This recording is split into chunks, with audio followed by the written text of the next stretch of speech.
Question क्या है? बिहार के आर्थिक पिछड़ेपन के क्या कारण है? बिहार के पिछड़ेपन दूर करने के लिए कुछ मुख्य उपाय बताएं। अब देखिए बिहार का पिछड़ेपन का क्या क्या कारण है, उसका मेन कारण क्या है उसके बारे में उल्लेख करेंगे।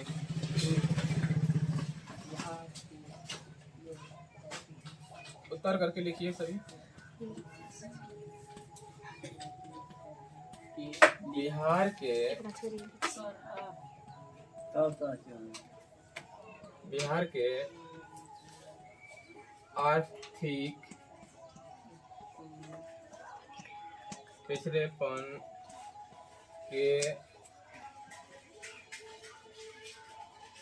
आर्थिक पिछड़ेपन के मुख्य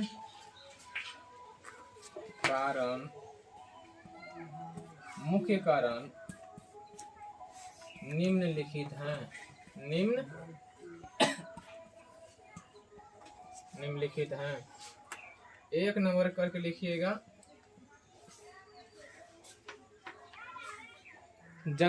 तेजी से जनसंख्या बढ़ती हुई। एक नंबर में तेजी से बढ़ती हुई जनसंख्या।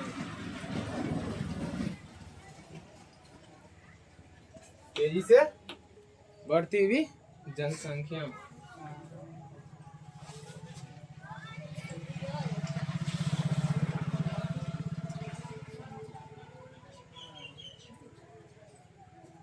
इसके डैश करके लिखिए।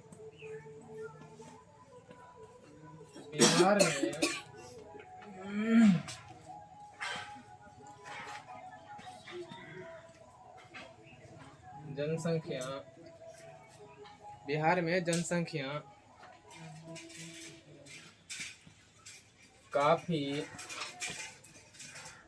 तेजी से बढ़ रही है। बिहार में जनसंख्या काफी तेजी से बढ़ रही है। इसके चलते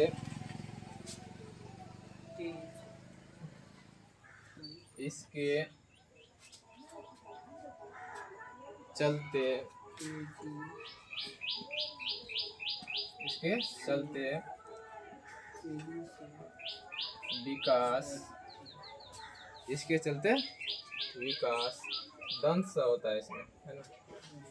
इसके चलते विकास के लिए साधन कम हो जाते हैं। इसके लिए विकास के लिए साधन कम हो जाते हैं।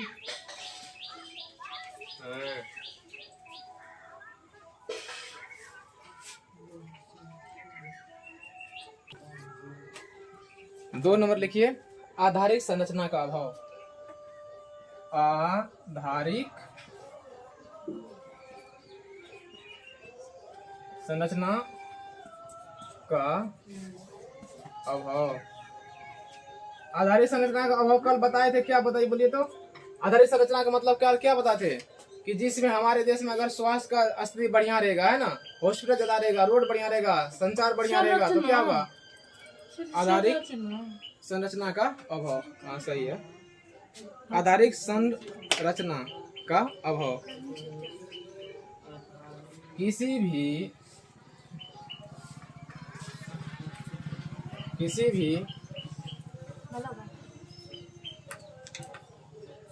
देश या राज्य के विकास के लिए, किसी भी देश या राज्य के विकास के लिए, किसी भी देश या राज्य के विकास के लिए आधारिक संरचना का होना बहुत जरूरी है। के लिए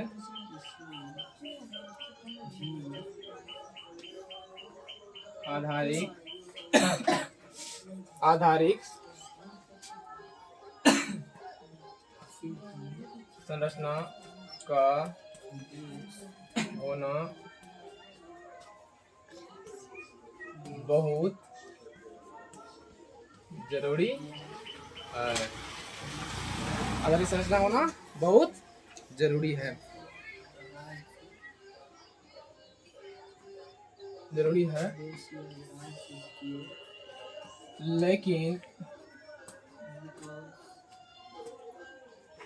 लेकिन बिहार की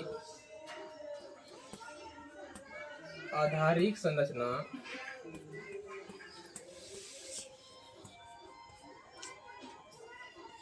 काफी दयनीय है।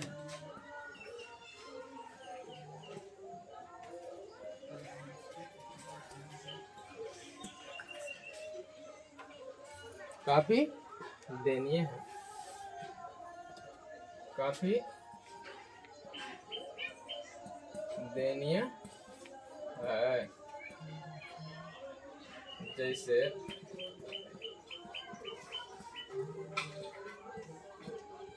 सड़क हो गया, परिवहन,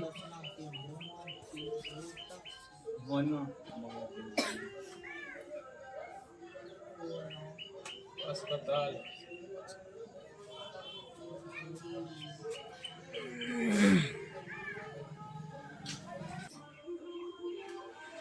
देखिए ध्यान दीजिए यहाँ पे बिहार के पिछड़ेपन का मेन कारण क्या है? तेजी से बढ़ती हुई जनसंख्या। यहाँ पे बिहार में क्या है, 2 मिनट समझ लीजिए।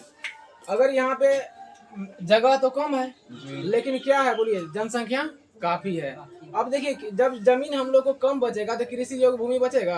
हम लोग बसने वाला जमीन ज्यादा उपयोग कर लेंगे तो कृषि योग्य भूमि नहीं बचेगा। हम लोग को कम से कम करा के जनसंख्या पर नियंत्रण करना चाहिए। पता क्या करना चाहिए बोलिए, जनसंख्या पे कंट्रोल करेंगे तभी हमारा स्थिति बढ़िया हो जाएगा। देखिए तेजी से बढ़ती हुई जनसंख्या, बिहार में जनसंख्या काफी तेजी से बढ़ रही है। इसके चलते विकास के लिए साधन कम हो जाते हैं। अभी देखिए विकास के लिए अभी जनसंख्या जहाँ पे लोग कम है तो वहाँ का घर क्या होता है, संपन्न होता है। अभी मान लीजिए एक परिवार है कोई राम का, उसके घर में सिर्फ 3 आदमी है, बोलिए वो सुखी संपन्न जिएगा। एक घर है मोहन का, उसके घर में 25 लोग है तो खाने के लिए कचबच होगा कि नहीं होगा, लड़ाई मारपीट होगा, होते रहेगा, है ना। आज इससे कल उससे, बोले छोटा परिवार संपन्न की बड़ा परिवार संपन्न। तो इसीलिए जिस राज्य में कम जनसंख्या होगा उस राज्य का क्या होगा, संपन्न रहेगा। होगा कि नहीं होगा, 1 नंबर का हो गया।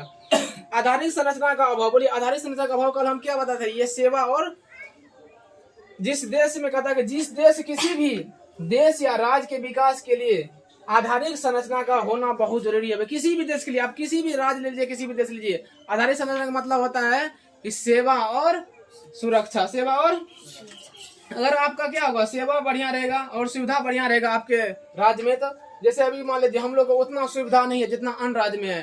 अन्य राज्य में क्या होता है, ओनली नहर से सिंचाई होता है। क्या हम लोग के लिए नहर से सिंचाई हो रहा है? नहीं हो रहा है। वहाँ पे क्या होता है कि अधिकांश लोग बिजली फ्री में, आप जाइए जितना मोटर लगा लीजिए पंजाब राज्य में, मोटर हर एक खेत में क्या रहता है, मोटर रहता है। हम लोग के लिए उतना सुविधा नहीं है। मेन चीज यही कहता है कि लेकिन बिहार की आधारिक संरचना काफी दयनीय है। इसका मेन उद्देश्य क्या बोलिए, हम लोग को बढ़िया सड़क भी नहीं है, हम लोग के लिए बढ़िया परिवहन भी नहीं है ना। अब अदर राज्य चाहिए, वहाँ पे क्या होता है, मेट्रो है और गली गली में रेल है, लेकिन हम लोग के यहाँ रेल ज्यादा नहीं है। अस्पताल बोलिए, वहाँ पे अस्पताल बढ़िया, सिर्फ बड़को आदमी है ना, नेता लोग भी, वो भी जाएंगे सरकारी अस्पताल में। क्या हम लोग जाते हैं सरकारी अस्पताल में? नहीं जाते हैं। जब गरीब नहीं जाता है सरकारी अस्पताल में तो बड़ा लोग क्या जाएंगे कहीं। अब कहता है कि शिक्षा, हम लोग का शिक्षा तो सबसे बेकार है ना। अगर भारत में देखिएगा सबसे नीचा में शिक्षा व्यवस्था किसका खराब है बोलिए, बिहार का ही है। किसका है?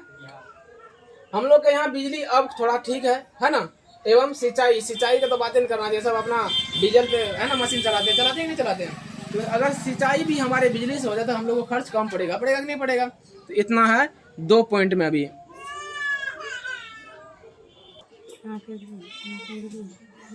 देखिए तीसरा पॉइंट क्या है, कृषि पर निर्भरता। हम लोग को जितना भी बिहार में जो भी लोग है मैक्सिमम किस पे निर्भर है बोलिए, कृषि पे निर्भर है। वैसे भी अपना भारत को कहते हैं कृषि प्रधान देश। भारत को क्या कहते हैं, कृषि प्रधान देश तो भारत को कहते हैं। लेकिन बिहार में कुछ उस खास तरीका का जो है ना अभी तक नहीं आया है जो उपज बढ़िया हो सके। हम लोग को कृषि करते हैं लेकिन तकनीकी कम है ना। पंजाब हरियाणा में देखिएगा वहाँ का तकनीकी ज्यादा है और ज्यादा पैदावार होता है, लेकिन हम लोग के बिहार में कम पैदावार होता है। अभी हम लोग को धीरे हाइब्रिड भी जाने लगा है ना, अब धीरे धीरे हम लोग का भी पैदावार क्या होगा, बढ़ने लगेगा। कहता है कि बिहार की अर्थव्यवस्था पूरी तरह कृषि पर आधारित है, लेकिन हमारी कृषि काफी पिछड़ी हुई है। इसके चलते उपज कम होती है। इसके चलते क्या होती है बोलिए, हम लोग को उपज कम होती है। अब हम लोग को भी हाइब्रिड बीज आने लगा है, जिसके कारण से अब क्या होगा, पैदावार ज्यादा होगा। तो ये रहा कृषि पर निर्भरता। अगर हमारे बिहार में भी ज्यादा फैक्ट्री आ जाए तो कुछ लोग उसमें भी काम करेंगे, है ना। यहाँ तक कि महिला भी काम करेंगे। अदर राज्य में देखिएगा आप, हर एक घर की महिला भी काम करती है फैक्ट्री में। अगर 5 लोग हैं घर में तो उसमें से 4 लोग तो काम करेंगे, पक्का श्योर है। लेकिन हमारे यहाँ क्या होती है, एक आदमी काम करते हैं, बाद में सभी क्या करते हैं, बैठ के खाते हैं, क्योंकि रोजगार नहीं है हमारे बिहार में। इसके चलते क्या होता है, काफी दयनीय है। अब बाढ़ तथा सूखा क्षति, अब क्या है बोलिए, एक तरफ से कृषि बढ़िया नहीं है तो दूसरा तरफ से बाढ़ और सूखा कभी आता है। अब इसमें देखिए, नेपाल से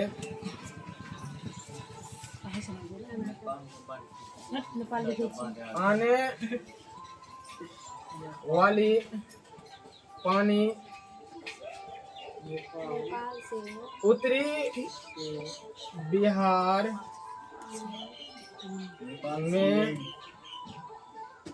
बिहार में बहुत खतरनाक बाढ़ की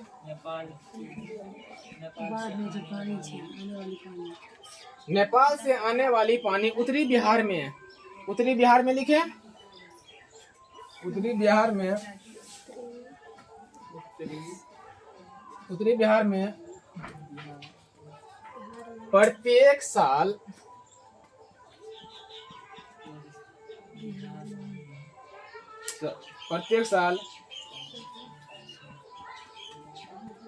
बाढ़ की स्थिति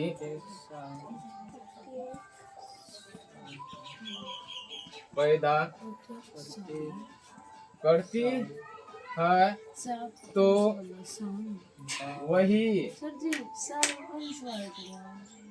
कहाँ पे साल में अंश में नहीं है जी। देखिए, नेपाल से आने वाली पानी उत्तरी बिहार में प्रत्येक साल बाढ़ की स्थिति पैदा करती है, तो वही दक्षिणी भारत में दक्षिणी बिहार में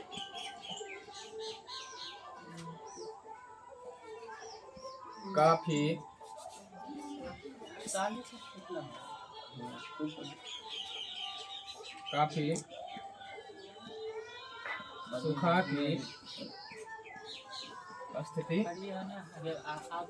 सूखा की स्थिति रहती है। सूखा की स्थिति रहती है।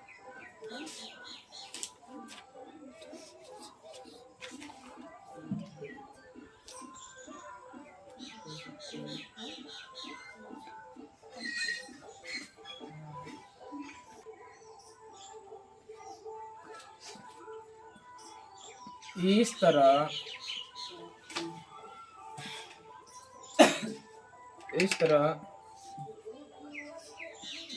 बिहार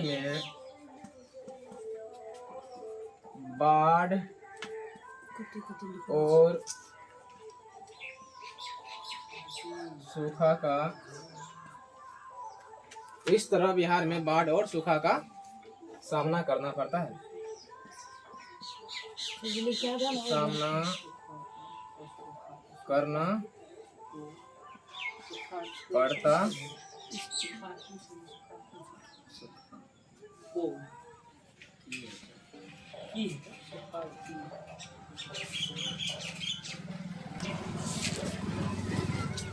बाढ़ और सूखा तो देख ही लिए। अब देखिए, स्वच्छ और ईमानदार प्रशासन का अभाव।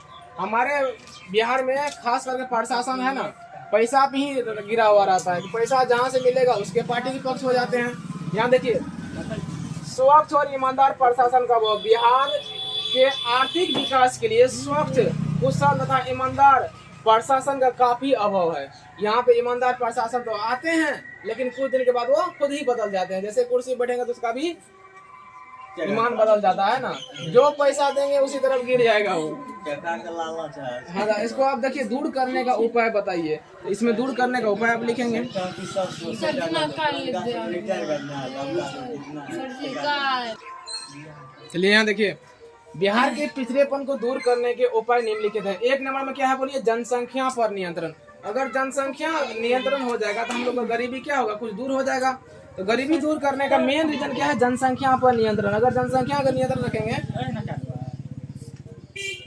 देखिए राज्य में तेजी से बढ़ती हुई जनसंख्या पर रोक लगाना चाहिए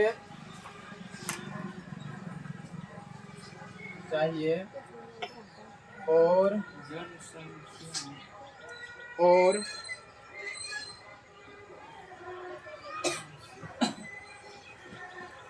राज्य की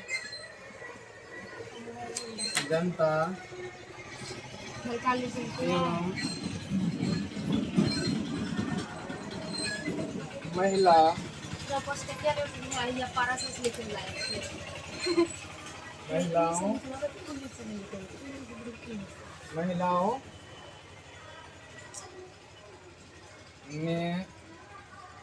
महिलाओं में शिक्षा का प्रचार किया जाए।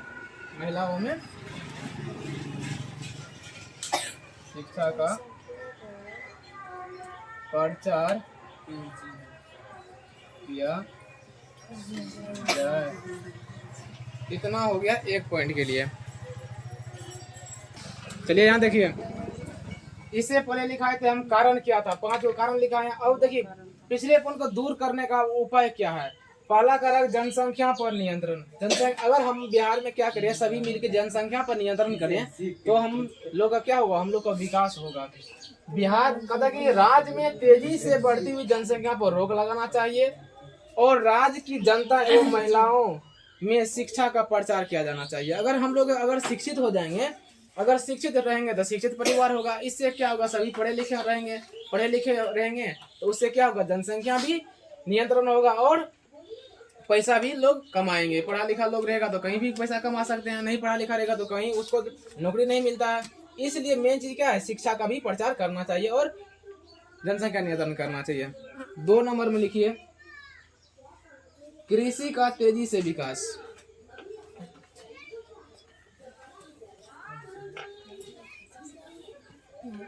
कृषि का तेजी से विकास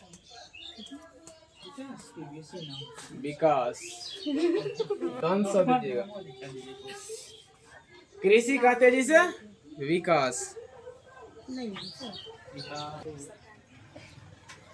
देखिए नियंत्रण के लिए पहले क्या था, जनसंख्या पर नियंत्रण। अब क्या है बोलिए, कृषि का तेजी से विकास। अगर कृषि का तेजी से विकास होगा तो बोलिए हम लोग का भी क्या होगा, विकास होगा। होगा कि नहीं होगा। देखिए बिहार में कृषि ही जीवन का आधार है। बोलिए हम लोग का जीवन का आधार क्या है, कृषि है। हम लोग कृषि पे ही टिके हुए हैं। इसलिए उत्तम बीज का प्रयोग किया जाए ताकि उपज में वृद्धि हो। अगर उत्तम बीज का उपयोग करेंगे तो क्या होगा बोलिए, पैदावार ज्यादा होगा। इससे क्या होगा, काफी विकास में सुधार होगा। नेक्स्ट देखिए, बाढ़ पर नियंत्रण।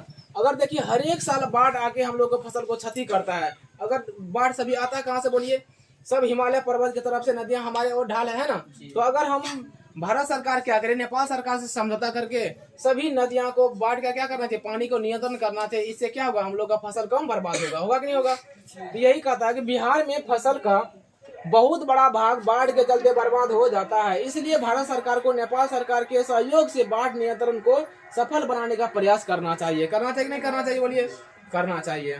करना चाहिए नहीं मित्रों, करना चाहिए।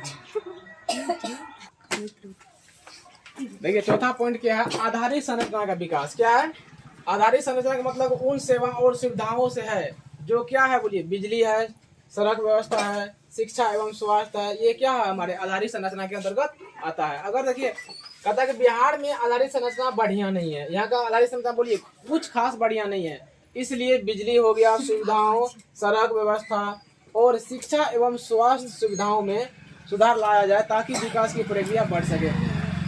अगर हमारे बिहार में बढ़िया सब जगह घर घर बिजली पहुंच जाए, हर एक खेत तक बिजली पहुंच जाए और सुविधा इतना सुविधा होना चाहिए जैसे इंटरनेट की सुविधा, सभी सुविधा हो जाए और सड़क व्यवस्था बढ़िया हो जाए, शिक्षा बढ़िया हो जाए, स्वास्थ्य बढ़िया हो जाए, तो हम लोग का भी क्या होगा, आधारित संरचना का काफी विकास होगा। इससे हमारे बिहार का भी काफी विकास होगा। अब है स्वच्छ तथा ईमानदार प्रशासन, इसका विपरीत था, तभी अभी इसका उल्टा है।